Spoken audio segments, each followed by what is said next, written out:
Mike Pence has quickly become a central figure in the 2020 election due to his upcoming role in reading and counting and tallying the electoral votes on January 6th of 2021 in an election that still on the 5th of January is contested in many of the swing states by many people. Now, when I say it's contested, yes, all of these states have certified and sent a slate of electors to Mike Pence, but there are still a number of unanswered questions and growing animus amongst the populace towards what they perceive to be as irregularities, improprieties, or outright malfeasance in the election process, coming from elected officials, coming from the machines which counted the votes, and coming from everywhere else. And of course, President Trump has been at the forefront of these discussions and accusations, attempting to cement what he believes to be is an outright victory in the vote for him.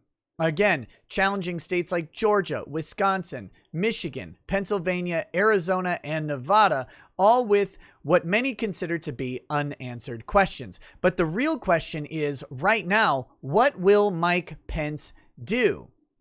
Donald Trump said just today, on January 5th, earlier this morning, that the vice president has the power to reject fraudulently chosen electors. Now, the media, of course, is jumping all over this. They're suggesting that he has no such power to do so, that it's largely a ceremonial role, including quoting Donald Trump's impeachment lawyer, Jay Sekulow, who says, "I don't think the Constitution contemplates that."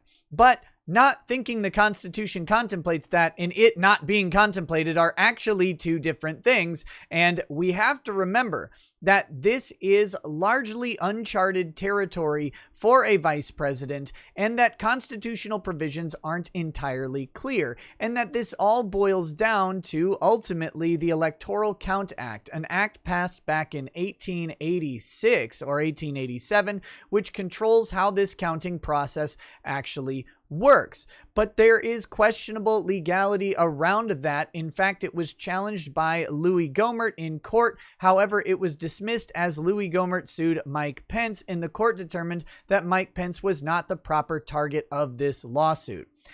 But the question remains, what can the vice president do here? And if he does something, who would have the power to challenge it? Would the courts even be able to step in and stop it? And these types of questions have left our country in turmoil since the November 2020 election and the repeated failures of various state officials to engage in any sort of open and transparent audit process of the votes which are in question.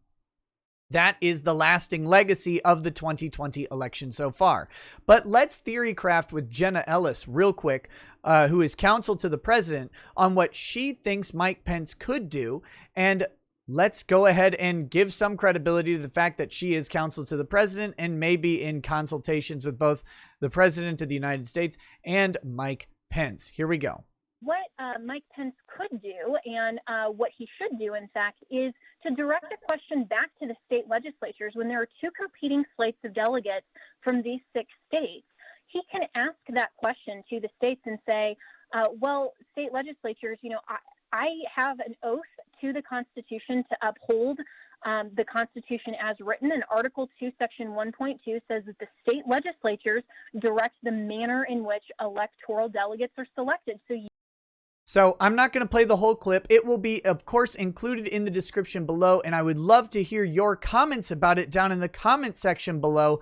Let me know what you think about this subject. But the basic idea is that several states have an alternate slate of electors that have been sent in. Now, these slates of electors have not been certified by those state legislatures, but Jenna Ellis's idea is that Mike Pence could send those competing state slates of electors back to the states for verification of which one is correct, and then those state legislatures would have to convene and return those to the vice president for the count. Whether or not he can do this, no one can conclusively answer this question of whether or not this is within the purview of the vice president. The better question is, will he?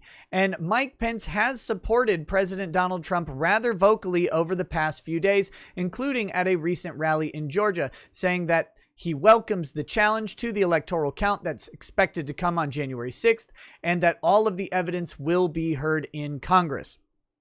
But some leaks today suggest that Vice President Pence is expected to take his normal ceremonial role and that he will not be engaging in any sort of electoral day surprises. What do you think is going to happen? What do you think should happen? Drop a comment below. Like, share, read the article and the tweet, and listen to Jenna Ellis talk. Have an informed opinion. We'll talk to you soon. Peace. Peace.